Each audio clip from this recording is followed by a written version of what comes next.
and YouTube viewers. My name is Rachel Peniston, and I want to welcome you all to the NFCC Financial Facts Chat. Today's topic is our grab bag theme, where we take 3 audience questions that were sent to our Ask an Expert feature on our NFCC website. I'm here with Bruce McClary, our SVP of Communications and resident financial expert at the NFCC. Just to let everyone know, you can always ask us questions too, if you'd like, on our nfcc.org website. If you navigate to our Ask an Expert question box, we answer all of the questions that are submitted directly, but some of the questions might be featured in our blog or at our Financial Facts chat series here on Facebook or YouTube. Don't worry, we will never share your full name or personal details. You can always also ask your questions in the chat box here today. So I think with that, Bruce, are you ready to get started? I think so. Thank you, Rachel, for the introduction. I just want to encourage people who are watching live. If you're watching live, you can add your questions in the in the chat box on Facebook or YouTube, wherever you happen to be watching, and we will see them come through here. And if we have time during the course of the show, we will get to your live questions and try to answer those as best we can. But yeah, this is your chance to ask questions, but also important, if you're watching this after the fact, if we're not live, just as Rachel said, you can go to nfcc.org. and you can go to our blog page. You can use the Ask an Expert feature. We answer all of those questions. So if you're wondering how that happens, we'll get the email from you. We'll take a look at it. Our expert team will review it, provide an answer. They may send it back to you directly by email, or it may turn into a blog or something like this, where we talk about it on Facebook or YouTube Live. And when we do that, we don't share your name or any of the details, but we'll just talk about the general circumstances and offer some advice to other people who might be experiencing some of the same things. So it's financial advice. It's your opportunity to ask questions while we're doing this live Q&A. Anything is fair game if it's personal finance related. So credit cards, mortgages, student loan debt, questions on how to manage all of that. We'll try to tackle those issues one by one. So that's basically it. But to get started, how have things been going with you, Rachel? What's been happening? Oh, pretty good. Just enjoying working from home, doing a lot of cooking, and enjoying some of the cooler fall weather we're having here in DC. It is nice, and fall is a good time. My financial brain likes fall the most because the temperature is more moderate and your heating and cooling bill is lower during the fall than it is in the winter or the summer. So it's because of the energy costs, the lower energy costs in the fall, that I always look forward to that season more. And spring too. It's just a cheaper electric bill, cheaper heating bill. You can always save money, open up the window and let the air come in. So it's my favorite season, fall, by the way. You didn't know that. It definitely has a nice impact on your monthly budget for sure. Yes, it does. Speaking of budgeting, I understand we have some questions that came in. What's the first question that we've got this week? So the first question we have is, how does a credit report dispute impact your credit score? Yeah, it's a very good question. And just for a little bit more detail on the context of the question, the person who asked this was in the middle of applying for a mortgage. And when the underwriters looked at their credit report and reviewed their application, they saw the dispute. And they asked this person to cancel the dispute with the credit report. And when you cancel the dispute with the credit report, that with the credit bureau, that has an effect that could get in the way of your approval for the loan. And that's exactly what happened in this case with this person. It actually prevented them from being in a situation where they could qualify for the loan. So when you dispute something with the credit bureau, first of all, you send them your information, you send them the details of the dispute, the proof. When they receive that, when the credit bureau receives that, they will code your account with a special code. And that basically tells the credit scoring system that this disputed account should be considered invisible and should not have an impact on the credit score while the dispute is underway. Typically, when you dispute something with the credit bureau, they have 30 days to complete the investigation and get back to you. So you know that at least for 30 days that this account may show up on your credit report, but it's going to be coded in a way that's invisible to the credit scoring system. So that can go a couple of different ways for you. If this is an account that has a very bad payment history and has been behind late payments, especially recent late payments, that invisibility caused by the code could actually give your credit score a temporary boost because it's no longer pulling your credit score down. On the flip side of that, if the disputed account is something that has a positive payment history and it's now invisible, it could have either a neutral or negative impact on your credit score because that account no longer factors in.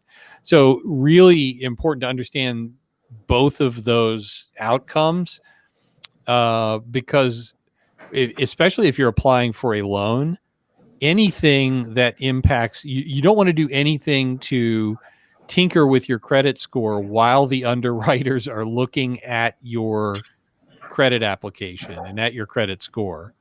That's really important.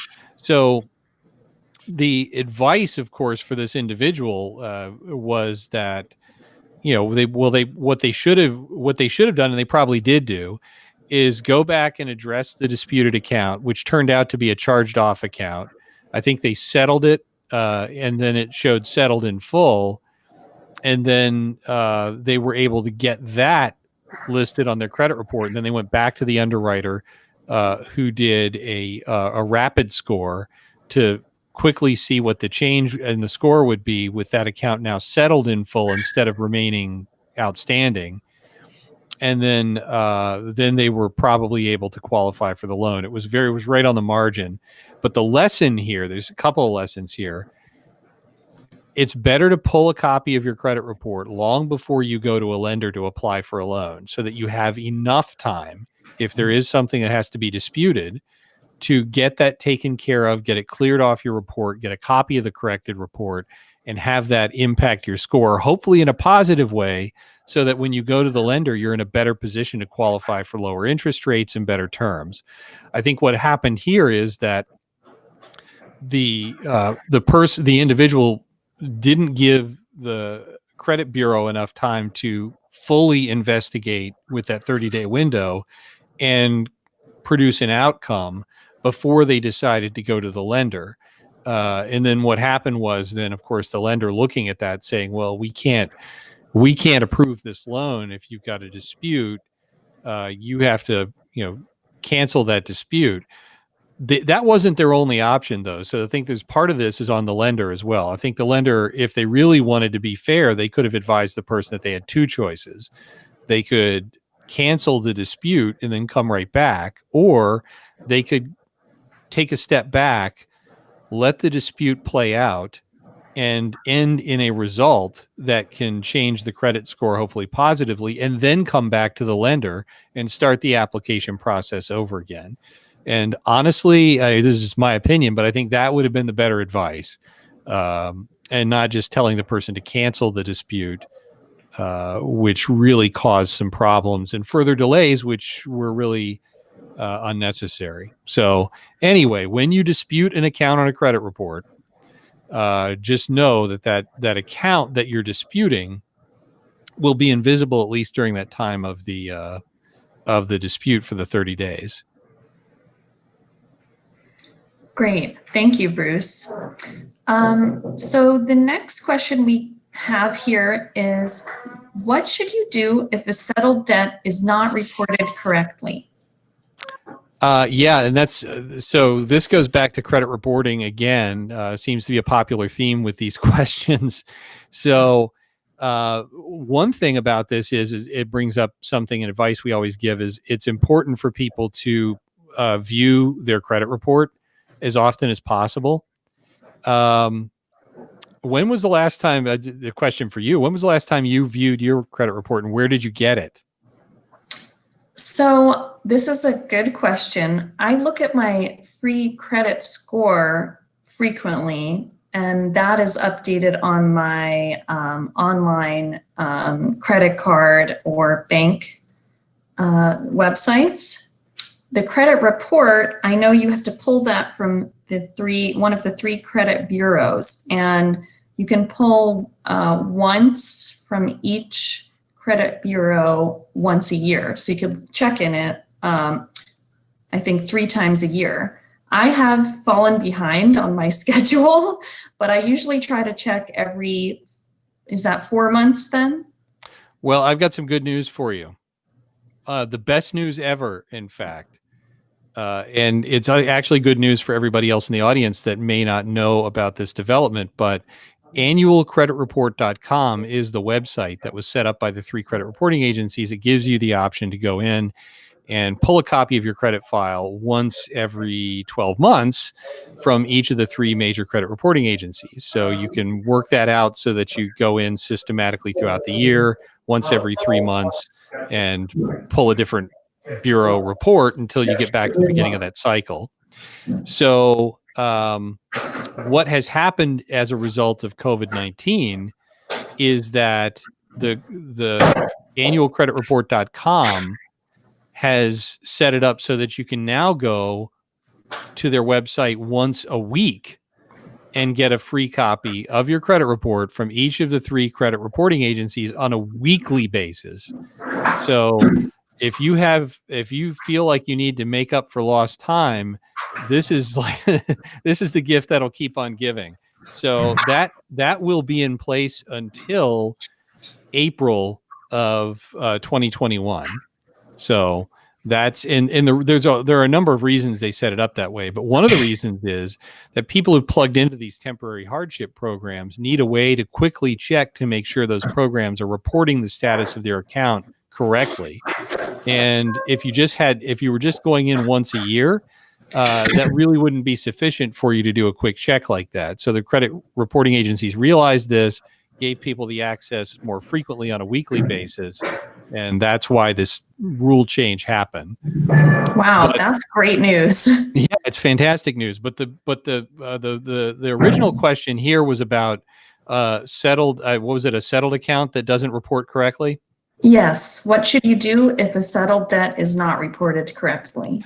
Yeah. So, obviously you wouldn't know if it's not reporting correctly if you didn't look at your credit report. So the first thing you do is you pull your credit report. If you see it reporting inaccurately, there are a couple of things you can do. First, you can dispute that. And this is probably the easiest way to get that to change, but you can go and dispute it with the credit reporting agency. But this is going to require a couple of things. First, you have to have verifiable documentation that the account is in fact settled and that the creditor or the collection agency, whoever it was, agreed to the terms of the settlement, and the settlement was final based on confirmation of some payment. So if you have a letter, typically it's best if you have something in writing, a letter that shows that the account was settled. You can send a scanned copy of that along with your dispute when you go to the website of the credit bureau that was reporting the account incorrectly, and then they can follow up with the original creditor. It may not be the fault of the credit bureau. It may actually be that creditor or collection agency that still happens to be sending the credit bureau information that the account is not settled and the debt is still owed. So either way, initiating that dispute process will get you closer to a resolution.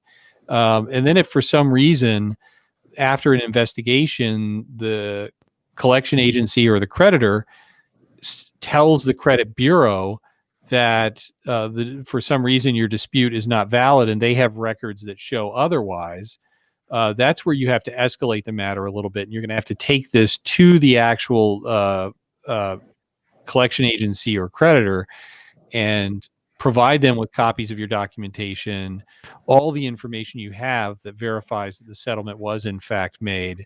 And this can be frustrating and lengthy. That process can be very lengthy and frustrating. because it may take some additional time to sort things out, especially if the account was sold to another collection agency, and then that collection agency sold the account, and then that collection agency sold the account. These accounts get bought and sold so often when they're uncollectible old debt, often for pennies on the dollar. So it's very hard to connect the dots to try to trace who owns it now. But it's always better to go back to the original creditor that you settled with, get them to acknowledge that the settlement was authentic, and then follow the dotted line to whoever owns the account now, show them that documentation, and tell them that the account that the account is being reported incorrectly, and the account is in fact closed and settled, and it should no longer be reporting. That's the best way to do it. Unfortunately, sometimes these matters go an additional step. You have to get lawyers involved. It can get messy.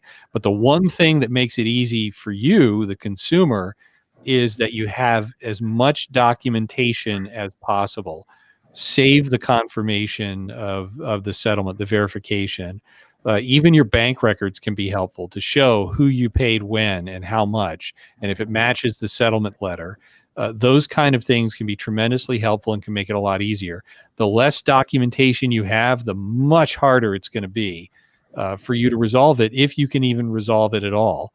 And unfortunately, in some cases, I've seen people end up in pretty bad situations because they didn't save their documentation and they settled on debts that were pretty large, and then they had to go back through and pay again because the records of their payment or the confirmation of their settlement just wasn't preserved on their end. So very important to save that documentation. But that's generally what you would do in that situation. Got it. Thanks, Bruce. So now I'm going to move on to our third and final question. How do I decide who to pay if I don't have enough money to cover all my monthly bills?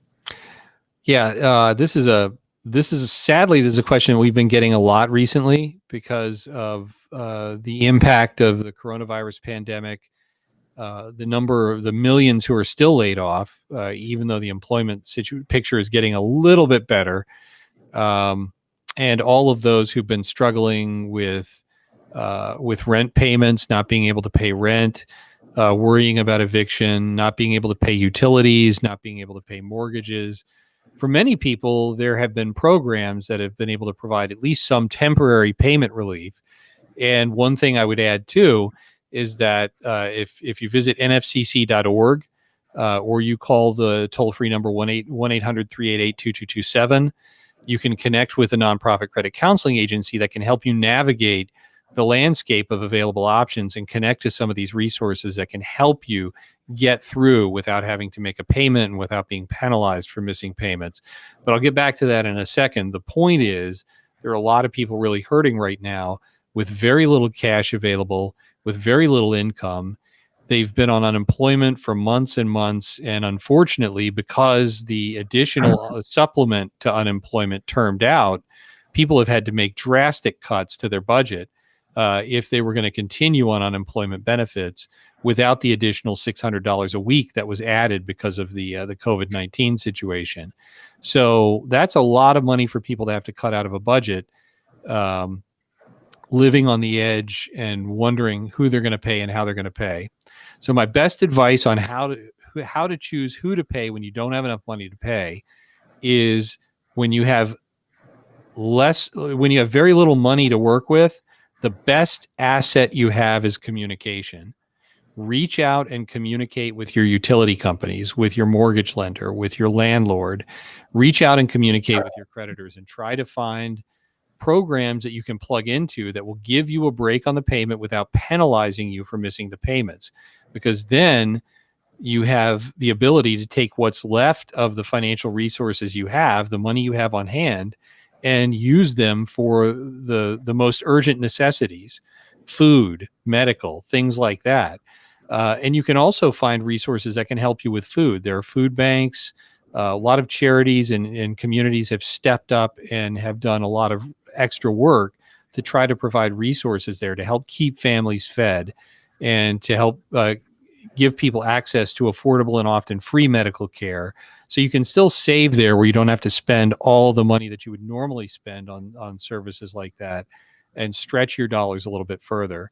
But a lot of these application processes for benefits and relief, the system is clogged because there's so much demand and there's so much need. So it's not going to be easy. It's going to be difficult. It's going to be frustrating. You're going to get angry. You're going to get upset. You're probably going to want to give up.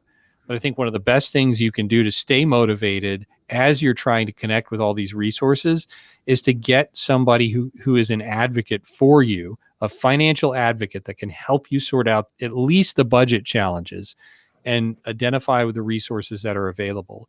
So that's where nonprofit credit counseling agencies come in. And if you connect with nfcc.org, or you call the toll-free number 1-800-388-2227, you can connect with a nonprofit credit counseling agency where you can have somebody work with you to create an emergency budget based on your available resources, somebody who can look at the obligations that you have, the financial obligations you have, and help put together a roadmap of prioritization of who gets paid, how much they get paid. Are there programs that can help you skip a payment? Can you benefit from reduced payments to your creditors, to your lenders? Can you work on your housing issue to preserve your status of home ownership or renting? These are very important things that a credit counselor is uniquely positioned to assist with. And credit counseling agencies have been doing that since 1951.